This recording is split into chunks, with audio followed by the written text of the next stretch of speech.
What are some of these, like you said, like I've been doing jumps, I've been doing this with my friends. What are some of the routines that you put into place to help you manage your mindset? Because I feel like you said that being at 200 miles per hour for the duration of a race is like being in flow for you. That means you're extremely comfortable with your own thoughts, extremely comfortable with being in a high stress, high pressure environment, but being just with your own self. Talk to us about how it sounds like that's always been the case, but what have you done to become more and more comfortable with that? Yeah, I think naturally there's a natural ability, right? But like being able to focus for an hour and 45 minutes without making mistakes and that's literally insane. It's unbelievable. Dealing with the pressures. A friend actually asked me last night, because I talk about, we lose a lot of weight in the race. Yes. Like sometimes you can lose up to 10 pounds, like 4 kilos.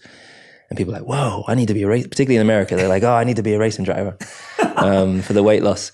But this question is my friend asked me the other day. It's like, where does the weight go? Like, because my suit doesn't, because afterwards I weigh less, but I'm like, so it must evaporate somewhere. So I've got to figure out where all that weight actually truly goes, because it obviously is in sweat, but that's like messed my mind up now. But the suit definitely is obviously a little bit heavier, but it's about gaining tools. And I think when I was younger, I knew how to arrive at the race. I channeled this emotion that I had through whatever those difficulties were into my driving. So I was laser focused. Like if you watch a video of me when I was 5 years old on Blue Peter, you'll see I'm just laser focused. But being able to control emotions, being able to be calm and present, staying centered, there are loads of obviously different methods that people can use. The things that that I've started to incorporate over the years more in my life is things like stretching, things like yoga and meditation has been a real, that for me was something that I never thought that I kind of turned a blind eye to it when I was younger. Thought that's not going to be helpful. But being able to sit still for a second and listen to the noises around you, and understand you and tap into that kind of inner child or whatever it may be. That's for me been taking that moment for yourself each day, treating yourself with love and being kind to yourself, because I think for a long time I wasn't kind to myself. And that's been a process.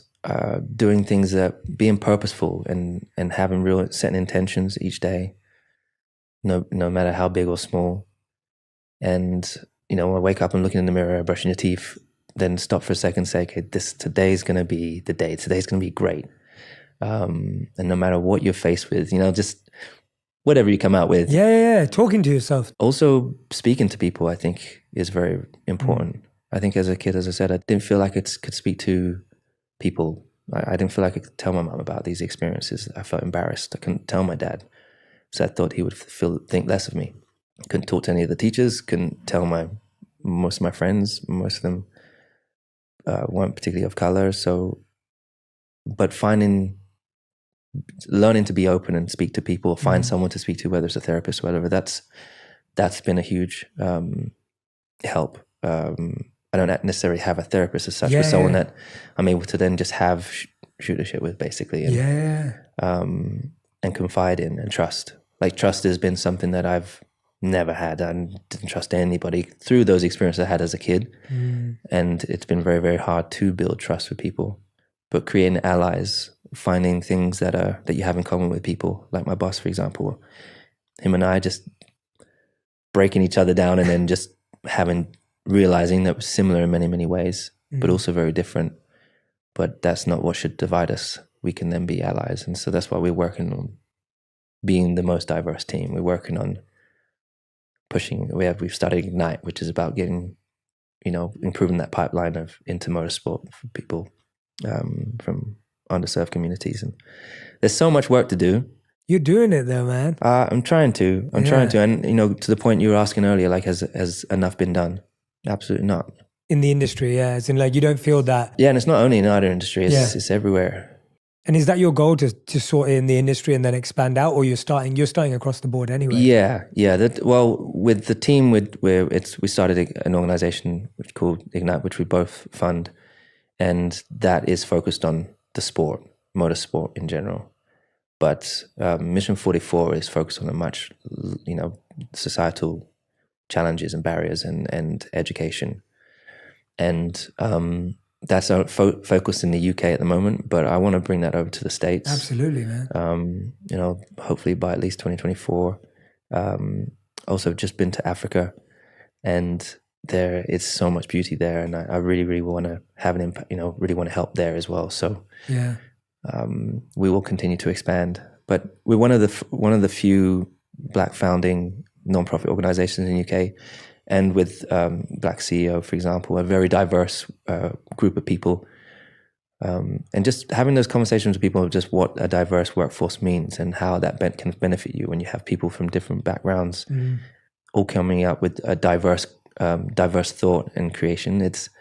That's how you have more success. Yeah, it's a no-brainer when you hear it, and you're just like, wow, that makes so much sense, and creativity's better, and you'd be able to come up with far more innovative ideas, and you've got so many more cultures now being celebrated, involved. And I feel like it's interesting to me that the world hasn't caught on with that yet. Like it's interesting that even despite there being progress, there's not enough progress. But what is the block? Like what is the stop? Is it a mindset? Is it just habits and laziness? Like what is the actual, like if you got to the core of it from everyone you've been speaking to, like what is the issue? Is the issue just laziness and just, this is the way things have always been? Or is there actually like a setup? I don't have the answer to it. No. I ask that question all the time, and I come up with lots of different theories in my mind. Sometimes I'm like, maybe people don't care. Maybe people's problems are so big that they don't have time to focus on other things, and it's hard enough just to do the thing that you're focused on, or just overcoming the issue that you're overcoming. So how am I going to have more time to speak about these things? Why should I take the risk and risk my next step? And so I feel like it's about learning to be selfless, right? And which is difficult to do if you're not loving yourself and not in a good place. Yeah. So I think it all comes to us hopefully at a certain point in our lives. But also, we live in a time where like social media is it's such a powerful tool, but it's also can be so dangerous and so dividing. And I see people out there today, and there's people that I admire that that I would follow, and I'd be like, how are they projecting something that's not necessarily helpful for people out there? How are they projecting? They're not using this platform to be more inspirational or be more positive. And there's loads that are, but then you can't judge. So that's their journey. All you can continue to do is try to, with that Maya Angelou quote, is about shining your light as bright as you can possibly get it, and hope that by doing it, I think you automatically encourage the people around you to want to do the same. Mm-hmm. And I never truly understood that till I see the team that I work with, how we all inspire each other, how with this year, for example, we've had 2022 has been one of the hardest years for us as a team.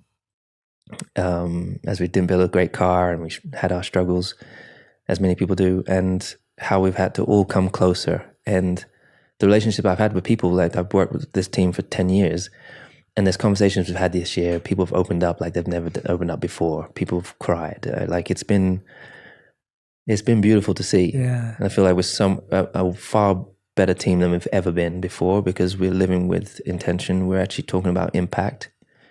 Everyone in the team's gone and had diversity and inclusion training. No one's been kind of like, I'm not going through that class. Why do I have to go and learn what diversity and inclusion is about? I'm white. It doesn't impact me.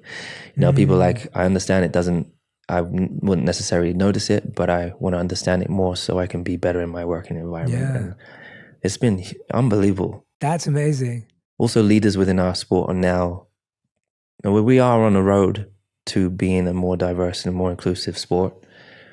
But I think my job is to continuously make sure that the effort that we're putting in now doesn't kind of fall away and become kind of, just because it was trending. Yeah. That it's actually something that's on the top of the list. Sustainability is on the top of our list, and like real, true core values.